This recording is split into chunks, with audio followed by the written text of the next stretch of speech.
What's happening, everybody? Another exciting day here, and my guest today is my brother. You've been seeing us; we've been taking people all over the world, but what I really wanted to do was to give you insight into the man himself, Mr. Freddie Taylor, and really understanding what urban intellectuals has been all about, what it's all about, and just the fascinating things, the focus on education, because we have a lot going on in our culture, in our country, where it appears as if education is now being threatened, as if it wasn't threatened before. But one thing, Freddie has been a pioneer with making sure that we get the information out there. Now, ladies and gentlemen, I'm going to introduce to you Freddie Taylor, of the CEO of Urban Intellectuals, and then I'm going to do justice. I'm going to give you a proper introduction. But Freddie, how you doing today, man? I'm doing great, brother. Always good to have a good conversation with you, man. So I appreciate you. All right, well, let me do the formal introduction, and then we'll get into some conversation here. I want to introduce you to Mr. Freddie E. Taylor. He's a dynamic entrepreneur, speaker, passionate history enthusiast, and dedicated philanthropist who has made a significant impact in the world of Black history education.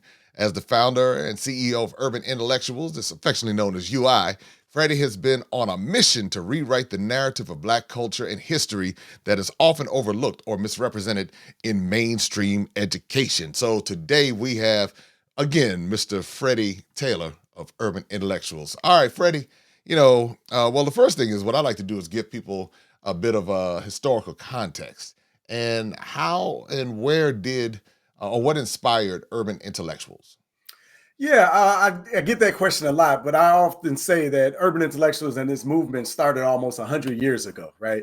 I know I got my seasoned salt and pepper, but I'm not quite that old. And I say that because it really started with my father.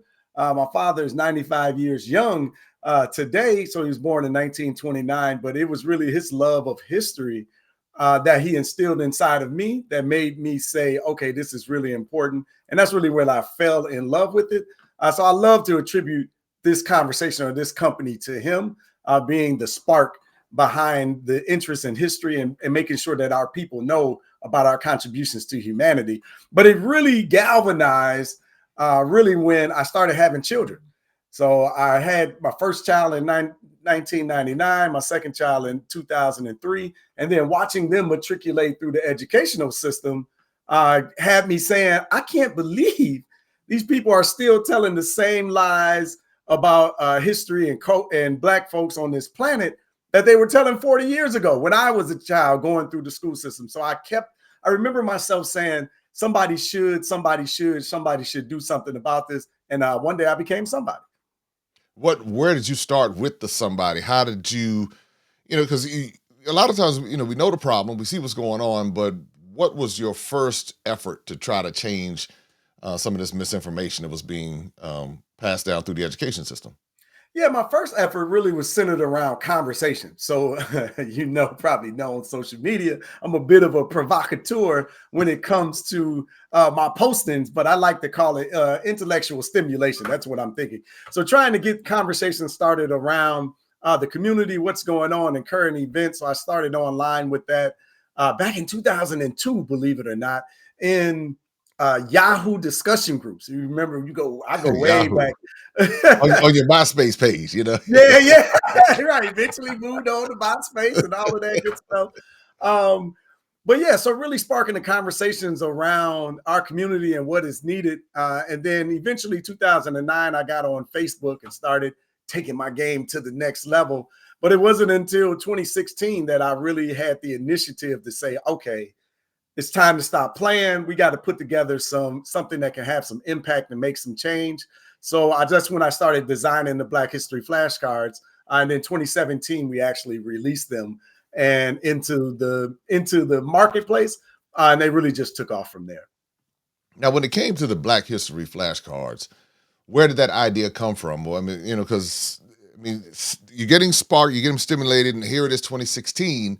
You started in '02, so you're looking at a 14-year, difference here. So what was the thing that kicked off the flashcard inspiration? Yeah, so during that journey, that 14-year period, I'm a serial entrepreneur, right? I've had two jobs in my life. I had one in high school and one in college. So it's never working for somebody has never been my thing, right? So I've owned a couple of businesses in that gap. And in 2009, when I got on Facebook and I started making waves, right? We started growing 2011, 2010, 2011.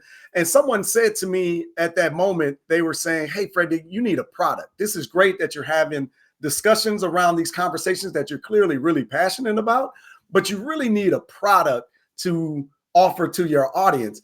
And I kept thinking, what am I going to offer these people? Because I just talk, I talk about Black stuff, right? I'm like, well, how do you productize Black stuff?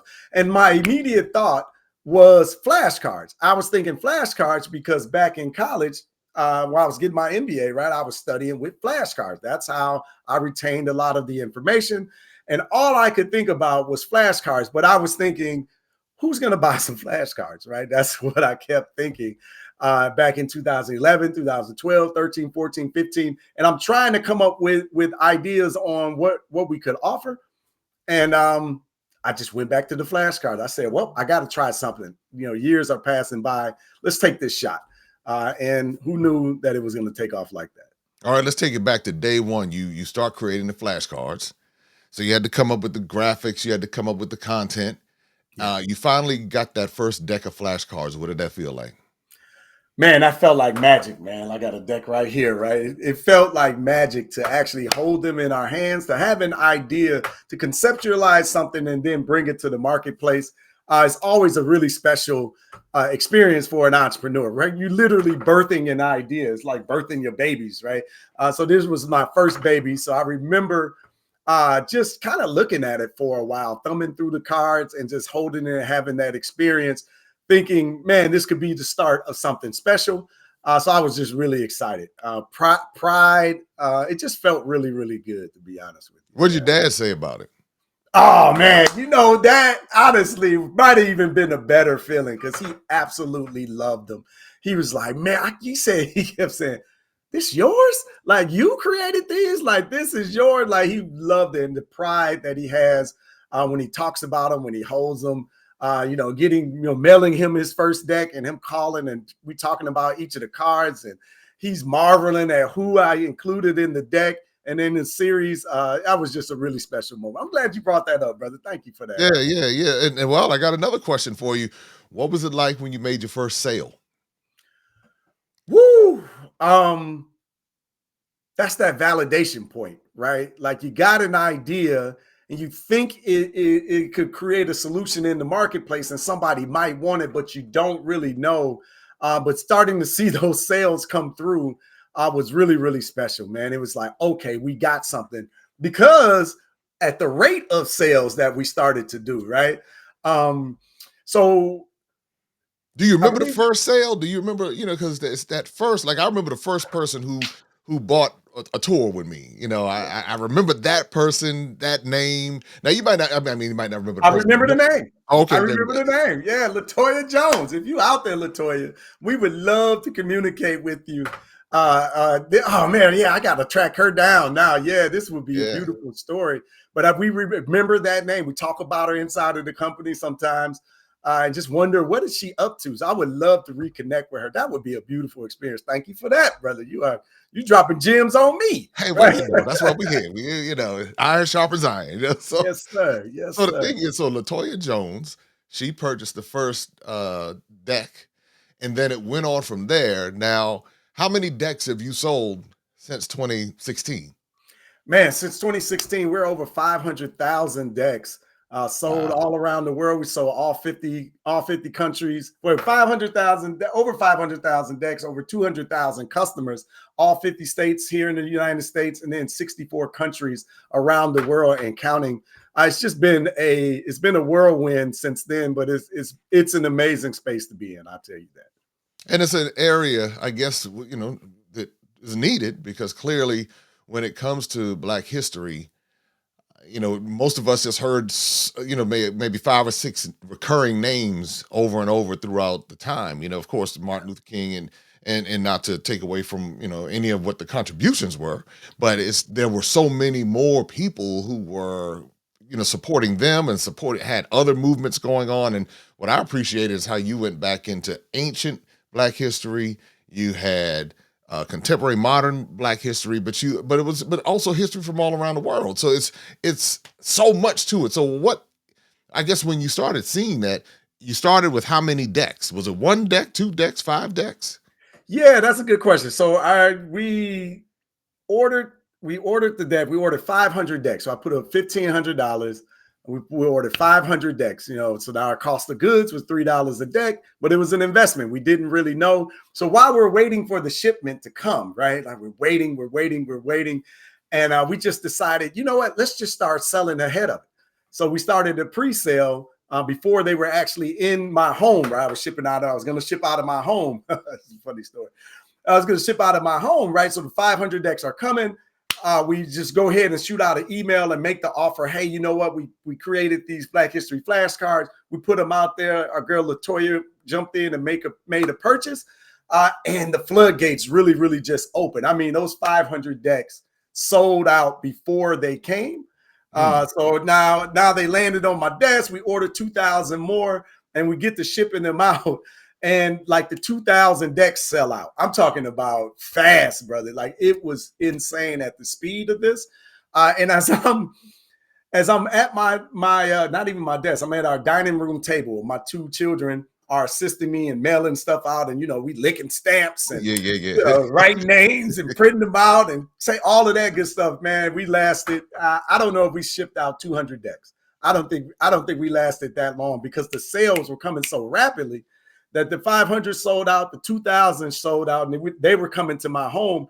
And I said we needed another solution because we ordered 10,000 more. Oh wow. And we had to push that to a warehouse because obviously I wasn't going to ship those out. No. But like I say, it just kind of took off really, really, really quickly. So how did you handle that success so quickly? Because I know that when success comes at you fast, you know, it can be a double-edged situation where it's great, but then it's painful. It's like, well, this is what I wanted, but then at the same time, wow, it's overwhelming. How did you handle success coming at you so quickly? Yeah, when I look back at it, I handled it terribly, right? Right. Absolutely botched the whole situation. In that now we still delivered, we still had great customer service. It was a great idea to get a 3P&L company to start shipping and take that load off of a small business who had two people in it, right? Me and my COO. And then I think we had a VA at the time, and like that was it. So we really needed to shift that responsibility. But I think what came with the success, because like moving through that Black Friday period, we offered it in the summer. Moving into that Black Friday period, that Christmas period, it skyrocketed, brother. It just went crazy. And I think a level of arrogance set in, Okay. right? Just thinking that, yeah, this is gonna last forever. This is just Okay. the beginning. And I always say that success makes you lazy at times, right? Because you don't work as hard as you were getting there because the money's rolling in. You can Right. do what Right. you want, you can buy what you want. And it kind of makes you lazy. I think that's really what happened because we missed a lot of opportunities resting on our laurels because this money was coming in. Now, I just told you we ordered 500 decks. They sold out immediately. 2,000, they sold out immediately. 10,000. We're selling through these like hotcakes. Why didn't we come up with volume 2 for another year? Yeah. What? What? Right. Yeah. Yeah. Yeah. So I So, think I handled it terribly. but you made the adjustment and you turned it around, and you were able to get volume two out. And then did volume two have the same success? Volume 2 didn't sell through as quickly. The market kind of changed, but that's why I think in business, you got to take advantage of the window while it's open. Like you just don't know. You can't assume that this window is going to stay open. I think that's the biggest lesson I've learned probably over these years, 9 years in business, right? Is you can't take it for granted. You got to get it while it's getting, right? As the Black folks say around the world, right? You got to get it while it's getting. But volume 2, it still had its own level of success. So we had a general deck for volume 1. Volume 2, we came back with all Black women. So we thought like that would be a good introduction to shining more light on Black women's contributions to humanity as well. So we we love that particular volume, and it sells very well right now. Obviously, our marketing has gotten better, our brand has gotten bigger. So I think all of that has been a contributing factor. All right. Well, I mean, I mean, you've turned it into literally a household brand when you have branded yourself as the Black History place to go as far as urban intellectuals, and people want to know because now you have more and more people in the homeschool market.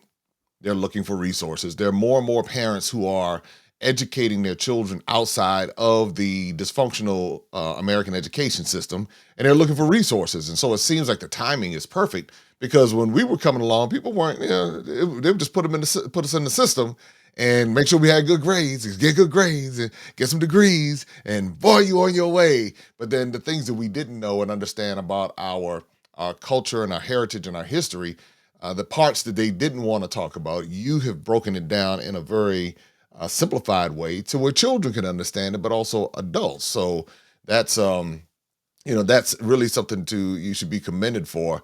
All right, now I want to talk a little bit. I got Freddie on here, and you say you are the provocateur. So so so what are your thoughts about some of the stuff that's happening in the country as of late? Do you think this is anything new, or is it just now being magnified? What are your thoughts about? Because a lot of folks are up in arms and nervous. They're scared. There's a lot going on. What are your thoughts? Yeah, I think this is America being America, right? This is who I was going to say this is who she has always been, but I don't want to put that on women. This is who he has always been. This is who America has always been. That ugly underbelly that we're seeing now in your face is what it always has been. So that concern, that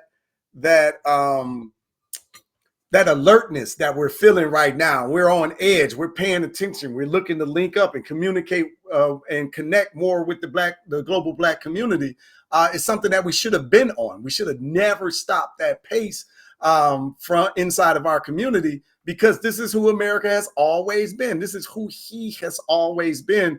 Trump administration and this emboldened agenda that they are putting out in front of us is just a overt action. Before, it's just always been covert, not always, but and most times it's always been covert. So I don't really see any sort of change. I'm just waiting for us to figure out that we need us, and we don't need anyone else. I'm not saying disconnect totally. I'm just saying start to come in and lock elbows and start working together like every other group in this country does. What do you think some of the solutions are? Because again, you said it so eloquently. This has been the standard, since the inception of the country. This is how it's been. Some have been more covert, but this is overt. So, do you think that this is a beneficial time for those of us Black Americans to perhaps wake up and do some things differently? Yeah, I definitely think that this is an opportunity, right? They always say inside of disaster is the seed of opportunity, right? So we view this as a disaster. So this means that there must be an opportunity lying around. And I think the opportunity is now that we have so many people who have been lulled to sleep for decades, now paying attention again is a great opportunity to start doing that and coming together, unifying our businesses, unifying our dollar. I love the energy around this, ban certain places and boycott this and boycott that. But I think that we have to do it in a more long-term manner, right? Banning a spot for one day ain't the answer. We got to start being intentional about taking our dollars and spending them with Black businesses. Now, I'm not a person I don't expect you to be able to spend 100% of your money with the Black community, but statistically, we spend somewhere between 2 and 3% of our yearly income with Black businesses. What if we intentionally got that to 10, 15%? I think that's possible. And that is more of a cognitive choice, right? Yeah, it's going to be a little bit more uncomfortable. Yeah, it's going to be a little bit more inconvenient. And newsflash, you might pay a little bit more, but you have to start thinking about the long-term effects of what these people are showing us, how they're treating us, and what is going to sustain us in the future. How do you think we can best educate our children about what's happening now? I mean, you talked about in making additional investments in Black businesses, but what from them, because they're hearing a child. Just think about an 8, 9, 10 year old. They're hearing this fear, and a lot of times I go back historically. Fear can be passed down. A mindset can be passed down. How can we adjust our mindsets, our mindsets as adults, so that we don't pass down that fear to the next generation, because they're watching and they're seeing social media, they're on their phones, they're hearing all these different things, and there's this panic among many of us in our community, and we see this could potentially impact our children. What do you think we can do to help offset some of that fear being passed down?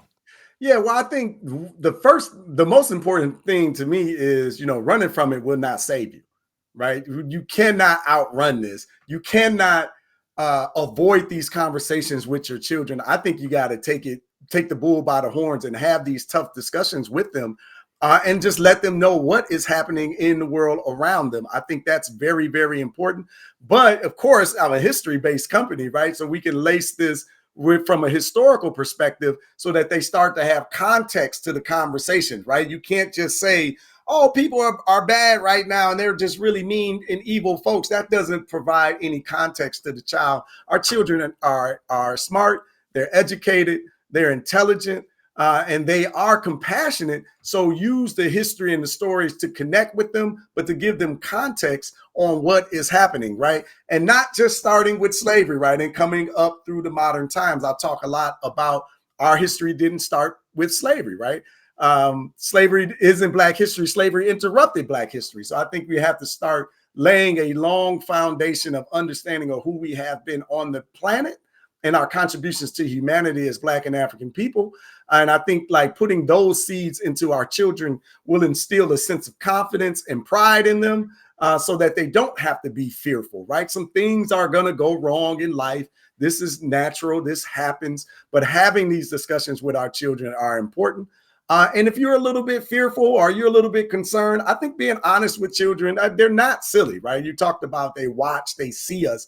I think we should have communication with them about that. This is a natural emotion that most people have. It's turbulent times that are going on. So yes, I am a bit concerned. I'm worried about our financial future. I'm worried about your safety when you go outside into this world. I'm worried about qualified immunity for police officers who's already been a dangerous threat to our community and our over policing in general. So there are a lot of things that are happening that I'm concerned about. But hey, here are the reasons why you're safe. Don't worry about it. Let me handle that, and we're gonna make a way for you to have a brighter future. Who are some of your favorite Black historical figures, whether they're from the U.S. or around the world? Who are some people that really resonate with you, and why? Whew.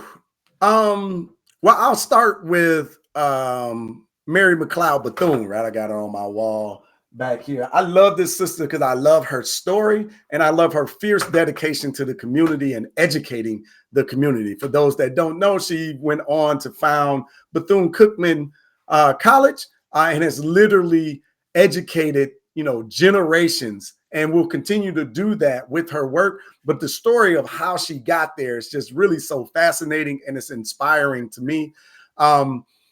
Speaking of the children, right? One day Mary grew up on the plantation that her parents were enslaved on, right? As sharecroppers after slavery, right? And as a child, her father went to her mother and said, hey, don't you think it's about time to take Mary up to the big house with you? Her mom used to clean the clothing of the people in the big house, right? The owners of the plantation. And Mary mom, Patsy, says, you think she's ready? And Samuel's basically her father basically said what I just said. Running from it won't save her. This is the world that she lives in. We may as well do it now, right? So she's about 7 or 8 years old, and she goes up to the big house with her mom, and mom goes inside with the laundry and whatnot, and she's outside on the front porch, on the front yard area with all the little white children running around playing and enjoying their day. And Mary noticed the book over on the porch, and she picks up this book and starts thumbing through it. And this little white kid runs up to her and snatches the book from her and says, give me that N-word, right? Books are for white people, and runs off, right?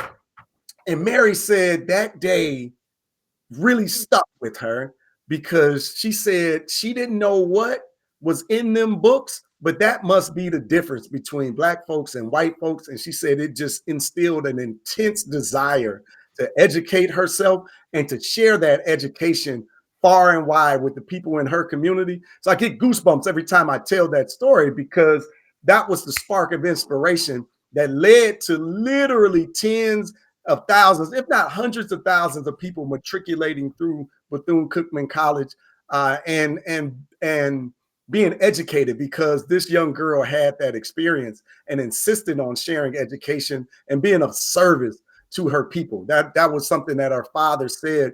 I know you're going to educate people. I know that this is what you want to do, but make sure that you, no matter where you are in the world, make sure that you are being of service to your community. And so her story is a really motivating one to me. And then like the work that she put in, right? Like she literally bought this land for $1.50, right? It sounds crazy, but it was a trash heap. And she literally had to physically move all of the trash off of the land and build that first building there for Bethune-Cookman. It's just a beautiful story. I know you asked me for a few, but I love that sister. But that's the one that really resonated with you, and you know, being able to see, you know, the elevation, you know, from learning and not being left in one state, but continue with the continual progress. Anybody else that sticks out to you? Yeah, I'm a big Garveyite. So I love Marcus Garvey. I love the vision. I love the boldness. I love the attitude. I love the disposition. I love that he loved his people and put it on the line each and every day. You know, born in Jamaica, and having that opportunity to work in the printing industry, right? So this is how he ended up disseminating his newsletters and his newspapers all over the world because he started as learning from a master printer and learning this trade. I noticed something, Jay, and I'm pretty sure you're an astute guy. You probably noticed this as well. A lot of our intelligentsia, I'll say that. I don't like this term black leaders. I'll say black intelligentsia that Okay. had influence and impact on media companies, right? They had a way to disseminate the messaging to the community and people. And I think that's something very important to keep in our minds as we continue to build out our media companies. Yeah. This is very, very important. And this has been the way for hundreds of years. And Marcus Garvey was definitely one behind that. I mean, 6 million people in a Universal Negro Improvement Association in 100 plus years ago, right? The telephone is not Right. really a thing when he started this organization, and he built 6 million people. I think it just shows the if you have the right messaging, if you have the right brand and have the right attitude, that you can build something special that positively impacts people.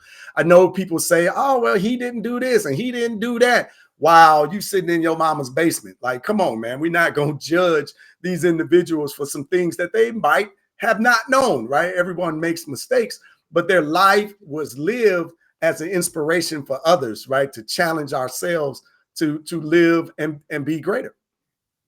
How do you? Because you make a really good point.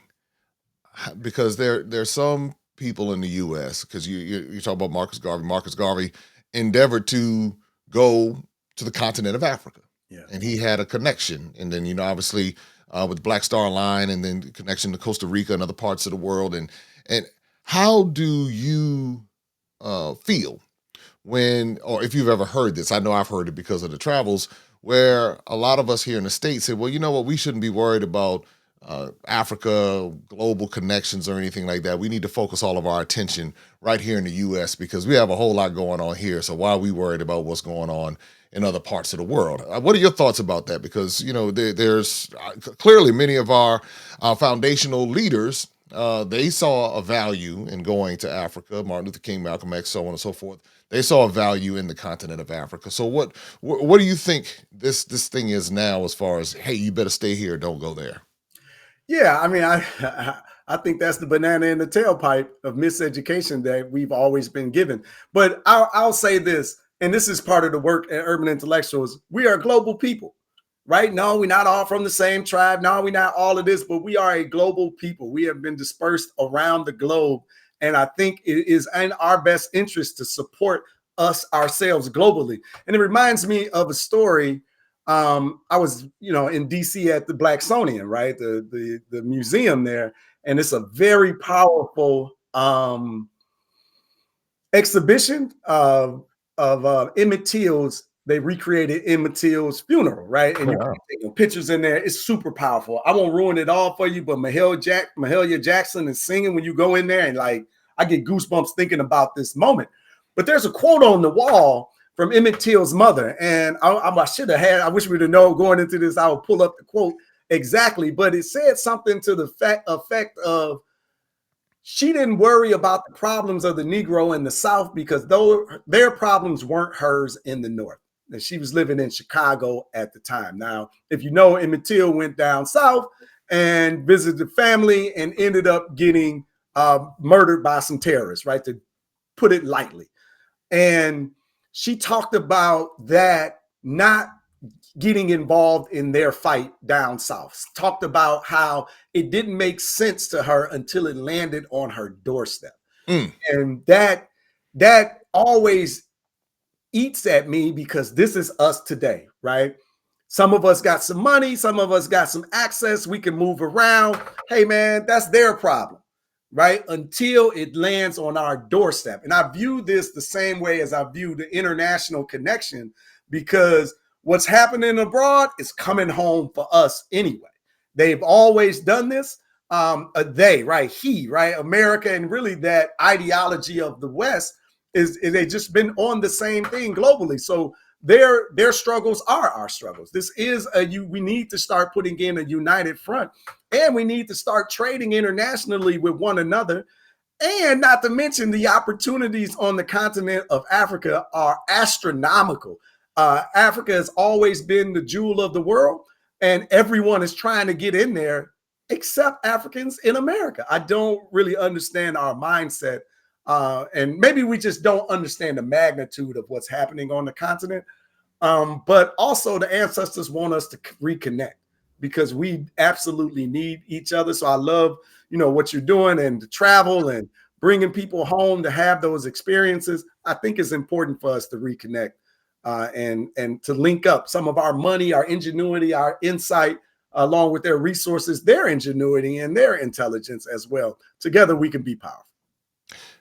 Well, you talked about it. I mean, you said it, being able to link up, and that's one of the reasons why I found a lot of success, because I got outside of that mindset and saw the opportunities, but then also being that bridge, and obviously with us, for those who don't know, Freddie and I, we team up and we take people to different parts of the global African community, affectionately known as the African diaspora. And so we have taken, was it about 400 people or so over Yeah, to Africa? Yeah, yeah. So 400, and then we have some Brazil coming up, and all of that's going on. And it's because we see. But guess what? I couldn't do what I do if I didn't have the connections in these different places, if I didn't have the relationships. So to your point about being able to see the opportunities that might not exist within one geographical region. Now, here's a question I have for you. Tell us about Sankofa Club. Tell us a little bit about that. Yeah, so Urban Intellectuals does a lot, right? So we talked a little bit about the products. We actually have 19 physical products that we sell centered around Black history and culture, everything from our Black History flashcards to Black History playing cards. We got a Steam bingo set, we got puzzles, all sorts of things around that. But we also have a membership element where inside of the Sankofa Club, we teach live Black history to children, right? So we have our world changers, that's what we call teachers, inside of the Sankofa Club, and they teach via the Zoom platform twice a week. But all of the classes are archived on the back end. There's actually over 450 classes available. So if someone signed up, or some of our homeschooling families signed up, or concerned community grandparents signed up, you actually have an archive available of 450 plus classes that are about 30 minutes to an hour long, just depending on the session, for our young children to have their history and culture instilled into them because of what it does, how it impacts them, right? There's studies that show that children who know their history and their culture do better in school, They matriculate through the educational system at a higher rate, a better rate. They avoid the school to prison pipeline. They're better. They get better jobs and better professionals. They're better family members and community members. It just really grows the person correctly from the inside out when they understand their history on this planet. And we are really committed to that. You will hear the word Sankofa a lot around urban intellectuals. And that word is very important, but it is a Twi word that comes out of the Akan people in West Africa and Ghana that means to go back and get it. So to go back and get your history, go back and get your culture and bring it forward with you into the future. And this is really what we do here at Urban Intellectuals. So you will hear Sankofa doing around everything that we do. And that's a subscription-based, a monthly program that someone can sign up for. And you said, like, the live Black History lessons within I guess within the program that you're offering. So, Yes. And this is something that anybody can access worldwide, right? Absolutely. Absolutely. We got members all over the globe. It's just really a great community. And on the inside of that, so we got a bonus section, right? So you get the history and culture that you can think of it as the Netflix for Black business. I mean, Black history, Netflix for Black history. But also we have a leadership and public speaking element to it for the children. So every third Saturday they meet they form the Sankofa Nation. This is their micro nation where every 3 months they elect a king and queen or the pharaohs that run the nation. And then the pharaohs have public speaking opportunities to run the meetings, right? This is a meeting all ran by the children. But two, they do monthly presentations to one another, right? So they're learning how to speak, they're addressing their community, they're getting across their ideas, and they are continuing to grow and build. It is a phenomenal thing. We've even started inviting the pharaohs to our Sunday dinners, right? This is where I get adults together, and then the first 30 minutes of the meeting, they present to the elders, right? So now we have children that are not only speaking and educating their children, they're uplifting and inspiring the elders in the community as well. It's just a beautiful combination that's really happening inside of that club. All right, everybody, make sure you all sign up and check out the Sankofa Club as part of Urban Intellectuals. That's something that's one, I've had a chance to meet some of the kings, and I've had a chance to meet some of the young folks on the Sankofa experiences. So, it's really powerful because what you've done, you've taken flashcards, then you've created live history lessons, and then you take people around the world to see many of the places that you talk about in the flashcards, the pyramids of Giza, in Ghana, being able to go and to have the naming ceremony and all of that. So many different aspects of it. I think we're doing Ethiopia coming up in a couple of weeks, and then we're doing Morocco and Brazil. So there's so much that you offer within Urban Intellectuals, the Sankofa Club, the Sankofa experiences. Then Sunday dinner. Tell us about Sunday dinner. Yeah. Sunday dinner is a beautiful experience that we do every Sunday, and we mimic on Zoom, right? It's all virtual. The ideal of going to grandma's house, right? So remember, every Sunday you used to go to grandma's house and meet up with the aunts and the cousins and have the conversations, eat the food, and really enjoy the family and talk about the issues in the family, issues in the community. It was just a beautiful thing that many families don't do recently. So we decided to start doing that inside of our community. So we say, instead of soul food for the belly, we have soulful conversation for the community that nurtures the soul. So we do that every Sunday at 3 p.m. Eastern Standard Time. You can check out urbanintellectuals.com/Sunday dinner, and you can register for that program as well. But it's just a beautiful opportunity to bring the community together, to educate them. I have a list of topics that we're discussing. But if you think about AM talk radio back in the day, I think they still do it, where you're call in radio, right? Yeah, yes. So it's an opportunity for the community to be heard. So it's less me talking and more asking provocative questions, and then allowing the community to engage with one another. Oh yeah, that should be some lively commentary there. That should be something special to see, y'all. It is definitely special. I tell you that. Yeah. And what time does it happen on Sundays? 3 p.m. Eastern Standard Time. So we're listed at 3 p.m. to 5 p.m., but I can tell you sometimes we've gone as long as 5 hours, right? Oh, wow. And I got the running joke that hey, we good as long as grandma not giving me the eye, right? If grandma giving me the eye, like everybody got to go, we'll run. But yeah, I try to keep it to 2 hours, but sometimes the conversation is just flowing. What I learned, Jay, is our community is hurt. Our community are that we're afraid, we're fractured, we're injured, our families are broken. We got a lot of questions. We're just wandering around like, what can we do? So I think it's almost like therapy, right? We have an opportunity to commune and they can get it off of their chest. They solve each other's problems because, once you bring a group of talented people together that care, Yeah. they have professional skills and insights as well that help one another. It's just really a beautiful thing that we're building.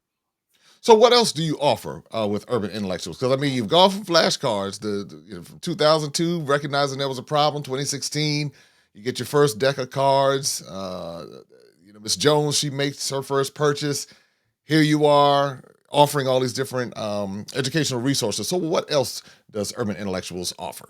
Yeah, so we are the success of the Sankofa Club sparked the adults saying, hey, why don't you got classes for us? So last year we launched the Sankofa Circle, right? And inside the Sankofa Circle, we teach live Black history to adults and teens, right? So your older teenagers kind of aged out of the Sankofa Club can move into the adults class and get a much deeper perspective of our history. We started that in, I believe it was April of 2024. So we have over 45 classes available in archives, or any of our members that sign up, you get a login and password and you have access to all of that. But we teach one live Black history class each week. We have a Fulbright scholar, PhD in African history on staff that is teaching phenomenal classes inside of there. We have another teacher, Ms. Gwen Ebron, that has over 35 years of teaching experience, Black history in the school system, in the churches, and in different service organizations that they are absolutely committed to the growth and development of our community. It's just really a beautiful thing, man. Wow, wow. All right. Well, I would be remiss if we didn't talk about Sankofa experiences and how that has become a part of Urban Intellectuals. And just to kind of bring everybody up to speed, Freddie and I have known each other for a few years now, Yeah. and we've watched each other grow in our respective industries. And so back in early 2022, we were sitting down having a conversation. Well, actually, back during the pandemic, we had a conversation about perhaps taking people on trips to where your flashcards focus on. So obviously the pandemic happened, that didn't work out, but then we came back at the beginning of 2022 and we said, hey, you know what, let's go ahead and do a trip. And we decided to go to Egypt. We decided to go to Kemet to say, all right, let's give it a try. So we hopped on a Zoom like this, and were we shocked or were we shocked? Blown away. Thinking that somebody who purchased a deck of flashcards would be willing to invest to go to the continent of Africa with us. It was just that was mind blowing, brother. Yeah, I love that. But yeah, so there go that word again, Sankofa, right? Sankofa experiences, right? So these are Black History travel experiences that, thanks to the joint venture with Brother Jay, who has been during the pandemic doing the work on the ground, connecting with the Africans on the continent in order to start building out these particular trips. There's something that became available to offer to our community. We talked to them about it, made the offer, and I think we had 40 people on that very first trip. They're going to Egypt, one of which was my dad, right? My dad told me the year before, hey man, I ain't getting no younger, I want to go to Egypt. Right. Oh, okay. It was great timing because then Brother Jay and I connected. I think we made the offer in, what's that, February? I think that's February, March, somewhere around there. Yeah, yeah. yeah. And then October of that year, 2022, we took the 40 people there. Dad got to have the experience. Y'all, anybody listening to this and saying, yeah, I want to go to Africa, but Brother Jay, I'm a little seasoned. Dad was 93 on that trip. Right. He's 90. He was 93 on that trip. And shoot, last year we went took to him to Cuba, right? Yeah, he was 94 there in Cuba, about to turn 95. So he almost came to Ethiopia, brother. He was this He's close. almost there. Yeah, I wanted him to come, but I understand. He busy, man. He got busy. 95, you got a lot going on. Got a lot going on. So when people, what inspired you to say yes to taking people on these travel experiences? Because now we're over 400 people later. Yeah. So that's a what was what made you say yes to doing that? Well, I know what the travel did for me the first time I was able to go to the continent, and how the scales kind of fall from your eyes, right? Like they really been lying to us this whole time. So I really wanted to continue having different experiences for our community.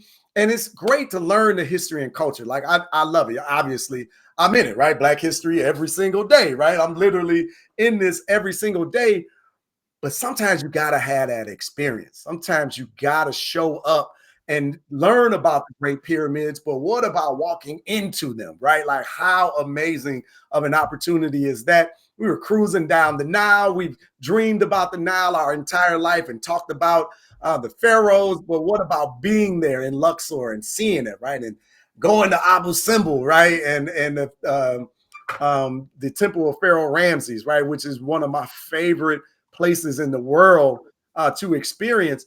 Doing it up close and personal really kind of changes everything, right? Or going into the dungeons of West Africa. So I really wanted our community to have that experience for them to see for themselves. Because it's one thing for me or you to say, hey, they're not telling you the whole truth about the Africans. And then to start speaking to them and start learning about their history and their culture directly, it just really changes everything. And then I would be remiss, brother, if I didn't say that the other catalyst of this is you, right? We built a relationship. I watched you put in the work. You're a man of integrity. You always follow through on your promises. I'm like, if I'm gonna do this, this is the guy. This is the guy, right? Like, I definitely need to connect with him. So you made it easy to have the dream and then the desire. But then you made it easy because you are literally the connection, the bridge. I like that. You're literally the bridge. Well, I thank you. In working with you has made it easy, and it was good to have another brother because oftentimes, you don't see brothers in this space, doing a lot of the things, and then having a common synergy and understanding the assignment. That's it's the understanding the assignment to educate our people and to Yeah. be unapologetic about it.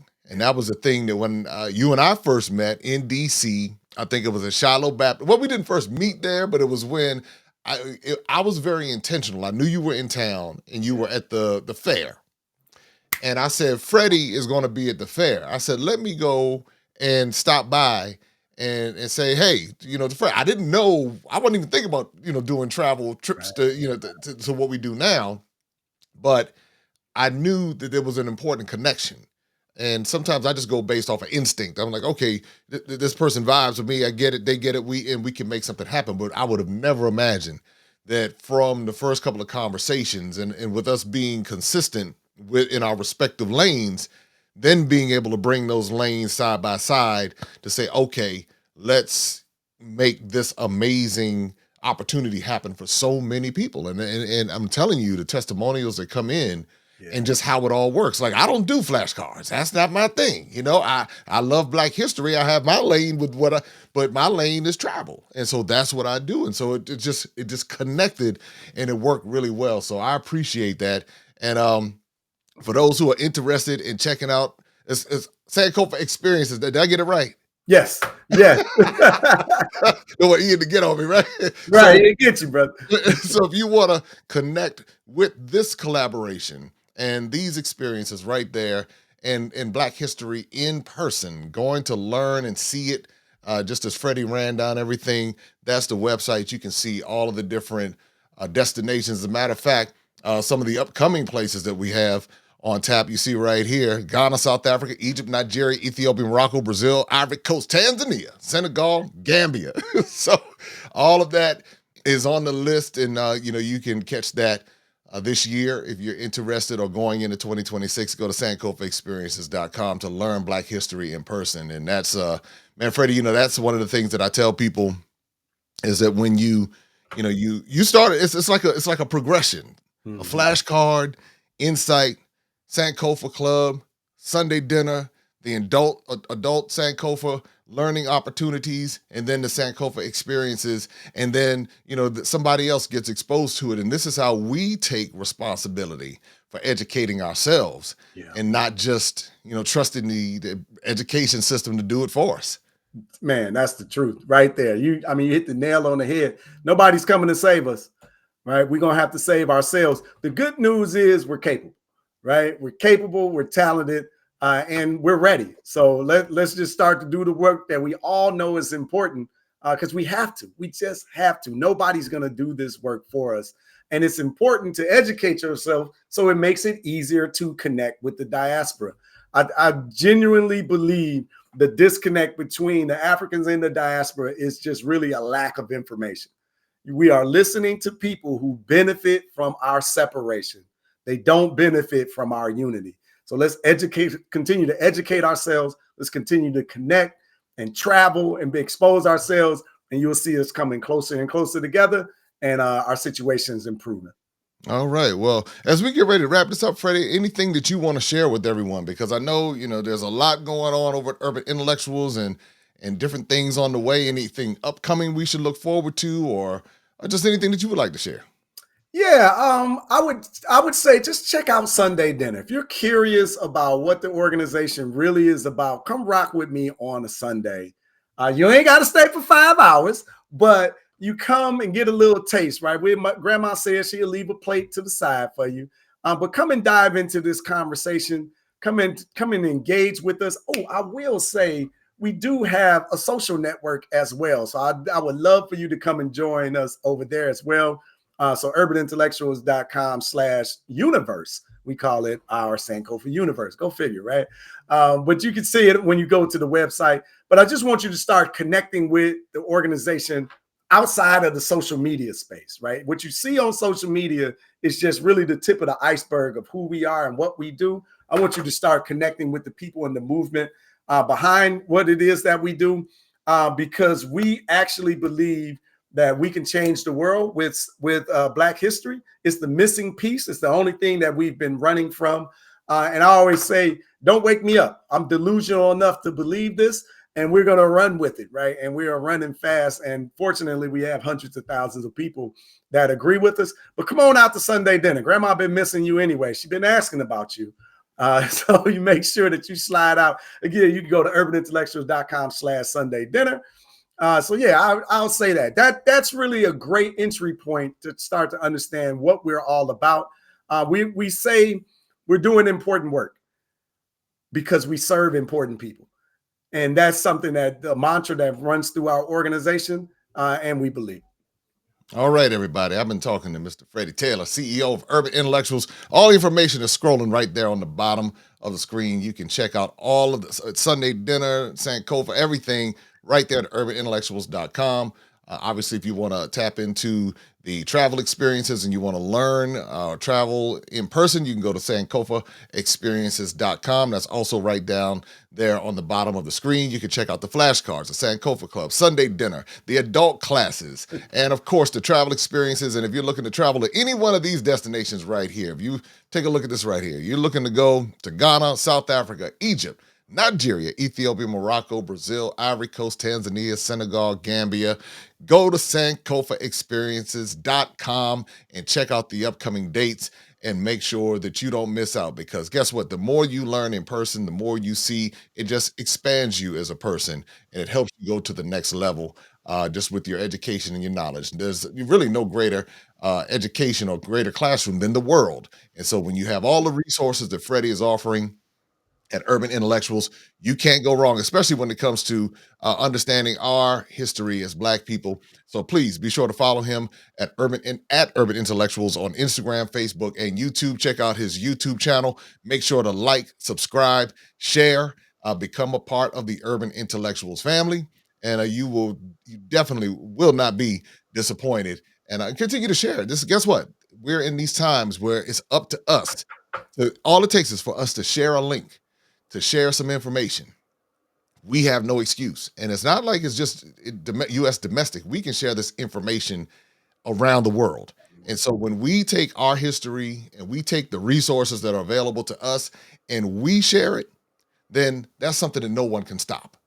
No matter how much they try to scare us, no matter how much they try to discourage us or suppress information, if we are strategic in understanding our role, our responsibility, and our assignment, we can change the climate in this world. We can educate ourselves, and we won't even need their school system. They can erase all of the history from their textbooks, but we would have already done our work in making sure that our voices are not silenced and our stories are continually being told every day. So, Freddie, man, I thank you for joining me. I look forward to seeing you in Ethiopia. So check out both of our channels to see what's going on, because we're going to be having some good time in Ethiopia and then on other Sankofa experiences.